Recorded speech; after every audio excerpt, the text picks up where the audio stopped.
आज पेश हैं आफताब वाले शब्द।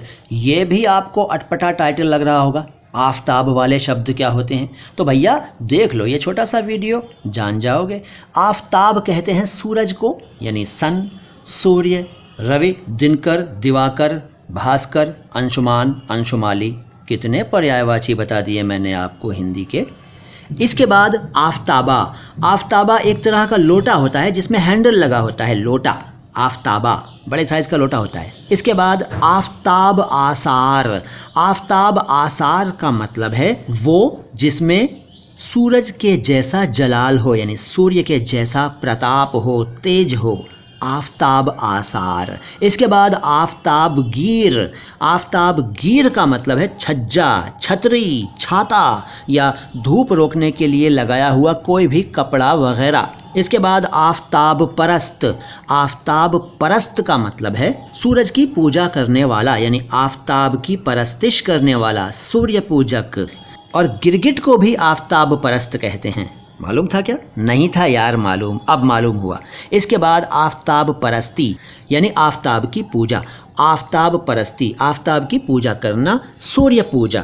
इसके बाद आफताब सवार, जो आफताब पर सवार हो। तो भैया आफताब पर कैसे कोई सवार हो सकता है? आफताब कोई मोटरसाइकिल या बाइक तो है नहीं, या साइकिल तो है नहीं, या घोड़ा तो है नहीं जो आप उस पर चढ़ गए, सवार हो गए। तो भैया कहने की बात है, आफताब सवार उस व्यक्ति को कहते हैं जो सुबह बहुत जल्दी उठने वाला हो। जल्दी उठता हूँ, मेरे जैसा। मैं भी आफताब सवार हूँ भैया, मालूम है ना? नहीं मालूम है? अब मालूम हो गया। मैं भी आफताब सवार हूँ, यानी मैं भी बहुत जल्दी उठता हूँ। इसके बाद आफताबी। आफताबी का मतलब है आफताब से संबंधित, यानी सूर्य से संबंधित। सूर्य का, की, के, सूरज का, सूरज की, सूरज के। वैसे धूप में रख कर बनाई हुई दवा को भी आफताबी कहते हैं, आफताबी दवा कहते हैं उसे। अच्छा, इसके अलावा सूरजमुखी के फूल को भी आफताबी कहते हैं। देखो मैंने फूल बोला है, फूल नहीं बोला है। तुम भी फूल मत बोला करो यार, फूल तो अंग्रेजी में होता है, FOOL। तुम काहे को फ्लावर को फूल कहते हो? भैया वो फूल नहीं है यार, वो फूल है, फूल, फूल, फूल। इसके बाद आफताबे लबे बाम। आफताबे लबे बाम का मतलब है डूबने के करीब सूरज, यानी वो सूरज जो डूबने वाला हो। अब आप कहेंगे कि वो सूरज, ये सूरज क्या होता है? सूरज तो एक ही है। जी हाँ, बिल्कुल एक ही है।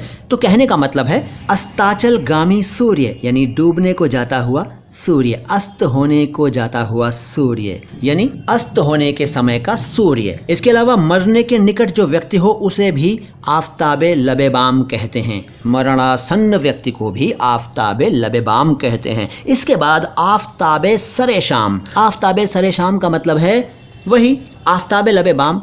जी हाँ, आफताबे लबेबाम और आफताबे सरे शाम एक ही बात है। संध्याकालीन सूर्य, डूबता हुआ सूरज, वो व्यक्ति जिसकी इज्जत ख़त्म हो जाए आफताबे सरे शाम कहलाता है। जी हाँ, आफताबे सरे शाम। इसके अलावा आफताबे हश्र।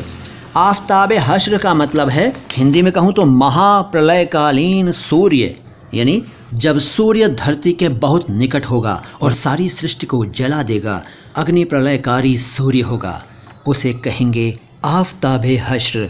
ज़्यादा फिल्मी हो गया क्या? अरे होने दो यार, मीनिंग्स तो आपको पता चल गए, नए नए शब्द भी आपको पता चल रहे हैं। तो सुनते रहा करो, झेल लिया करो हमें थोड़ा बहुत यार। बस आज इतना ही है, कल आएंगे लेकर और भी शब्द आपके लिए। मोइन शम्सी नाम है, ये तो आप जानते ही हैं, नहीं जानते हैं तो अब जान गए। सलाम हिंदुस्तान।